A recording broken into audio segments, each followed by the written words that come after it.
Hi guys, papalit tayo ng brake pad sa unahan.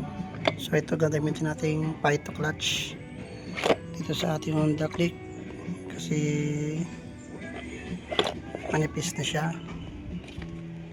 So ito kailangan natin ng flower na parang alin siya. Ang sukat nga pala ito is T40. Ayan, screenshot na lang. So ito ang tatanggal natin yan. Ito dalawa yan. So bago natin to tanggalin dalawang tornilyo na yan, unahin nyo mo tanggalin to. Okay, tatanggal natin to.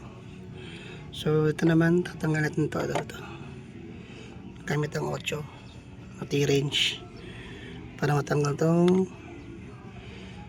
brake pad sa unahan. So manipis na siya guys, kaya pwede natin itong palitan ng Pyto.